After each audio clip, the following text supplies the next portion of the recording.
I want to do a quick video about the Apostle Paul, someone that fascinates me. Many people believe he didn't exist. There's a lot of historical proof to show that he did exist. Now, obviously, the main source of where he was from or who he was is taken from the Bible, isn't it? Where the Bible talks about a man called Saul who basically hated Christians, so much so that he was involved in the stoning of Stephen. And he honestly felt, he was a sincere person in himself, wasn't he? In that he felt that he was doing a service to God. And he was actually on the road, wasn't he, to Damascus, from Damascus. I can't remember which way around now, but anyway, he was on the road, on the way to basically kill Christians. He was in a terrible mood. And then the Bible says basically he had a vision, he was struck down, he was blinded by a light. And it says that Jesus spoke to Paul. Now, whether you believe it or not, to think about it logically, this man who was going to kill Christians, something drastic must have happened to make him change his mind. Not only change his mind and stop him going to kill Christians, but actually to change his whole life course around. In fact, he changed his name from Saul to Paul, as we know. Anyway, I wanted to focus. So that was the first thing I wanted to mention. Another thing I wanted to talk about was his last journey, actually. So obviously, there's lots of historic information about him. Now, one of the things that intrigues me is that he went to Malta and was shipwrecked in Malta. Now, there's been a lot of debate about whether it was the book in the Bible, etc., etc. And I read this book by this author called Robert Cornuke, and I really recommend it, actually. This one on Amazon is £30. I wouldn't recommend it at that price, but you can find, that's a hardcover, by the way, but there are other used versions for, well, it says here £12. I think I've seen one for £8.50. I'm going to actually buy it again because I used to have it. I've read it and it's brilliant.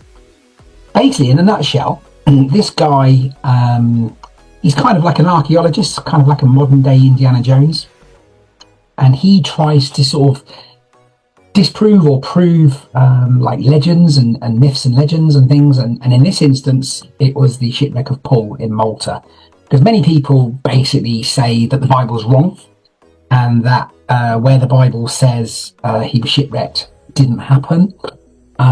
So this guy thought, you know what, in fact I'm going to follow him. He's going to try and prove it or disprove it. I won't ruin it because in case you read the book, but just a couple of interesting things. Well, obviously there's stories in the Bible, so it's not exactly an unusual story that you can read about it all the time. In a nutshell, this guy goes to Malta. And some people say it's not actually in Malta. Some people say that the shipwreck was in a place called Melite, which is off the coast, I believe, of Croatia today.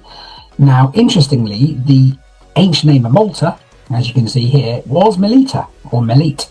So, and like it says here, the ancient Greeks referred to Malta as Melite, which translates to honey sweet.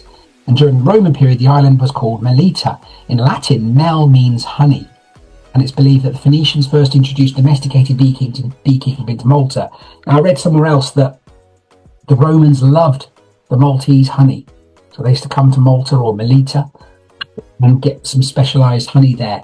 So that takes out one of the arguments to me that the island of Malta can't have been the shipwreck of Paul because it was called Melita, because Malta was called Melita. So there's another reason as well.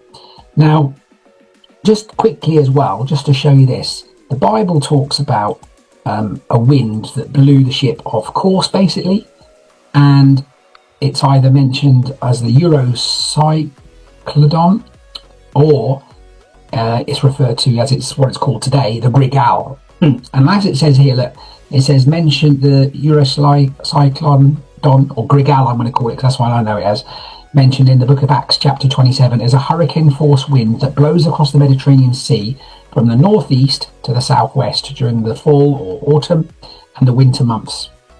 It's now called the Grigal.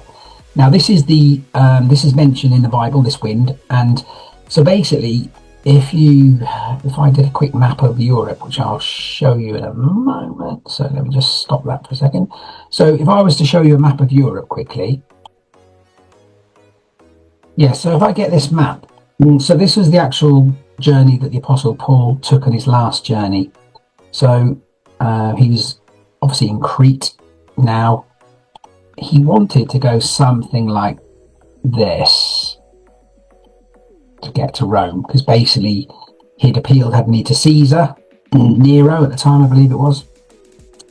That was not great, was it? Nero was a nutter. But anyway, being a Roman citizen, Paul said, I want to appeal to Caesar. So, and obviously it was, God wanted him to go to Rome to speak to like the highest authority at the time, to spread the word of Christianity. And because of this northeasterly wind, so this Grigal, it seems that, and also the Bible talks about the Sea of Adria, which today the Adriatic Sea is up here, isn't it? Adriatic Sea is this bit up here. But in Roman times, it did extend down to here as well. But anyway, interestingly, the Mediterranean means calm sea, doesn't it? Well, on this day, it wasn't very calm.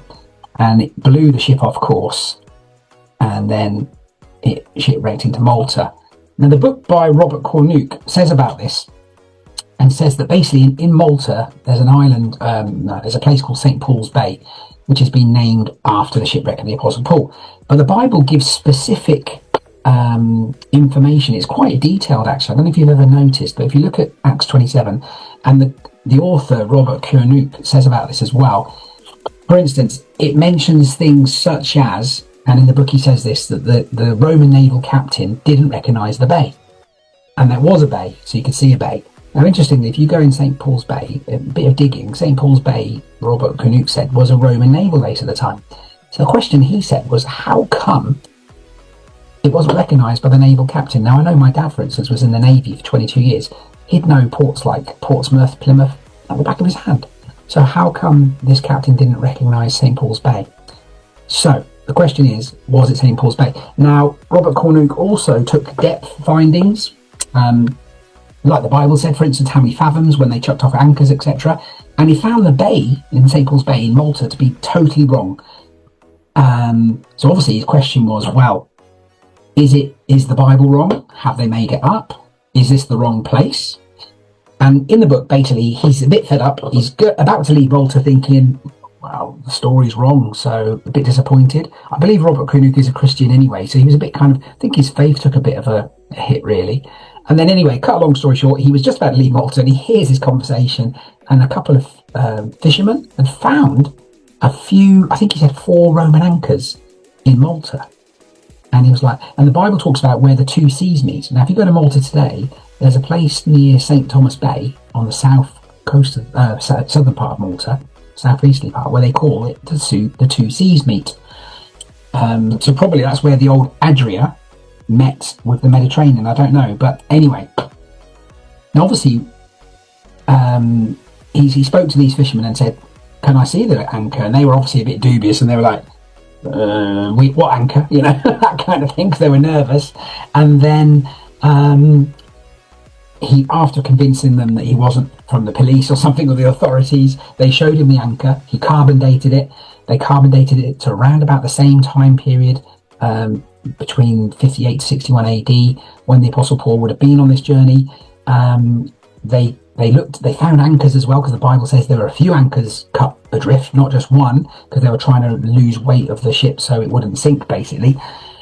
So he said to these fishermen, "Can you take me to where it was?" And they said, "Yeah, of course." So they took him to this reef, basically. So again, what hit the ship? What made it sink? Well, again, it looks like it hit a reef. We don't know for sure, but it hit something.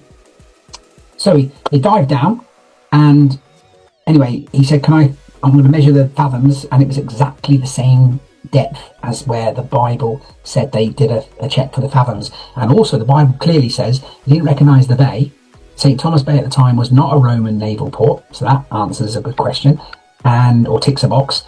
And also, it says that you can see a bay from there, and from where the reef is, you can see St. Thomas Bay. Now, interestingly, this is just my little thought here. Thomas in the Bible is famous for being for doubting Jesus, isn't he? And it's funny how this bay is called after the man who doubted him. So it's like, because he asked the question then, well, how come then everyone says it's St. Paul's Bay in Malta? And actually, a priest actually answered him in his book and said probably because the people in St. Paul's Bay had more money, they could build a statue, etc. They could kind of promote it more, and then the tradition overtook truth, like it always does in lots of things. I don't know. Anyway, obviously the book is in much more detail than that, and it's absolutely, honestly, it's fantastic. It's well worth a read. It's very interesting. He backs up historical evidence from the Bible, whether you believe it or not, with actual archaeological evidence as well. So it's really good. It's really good. It's really interesting. And I just thought I liked it from a point of view. I was actually born in Malta, so for me, the story's very interesting. Obviously, people doubted it for many, many years.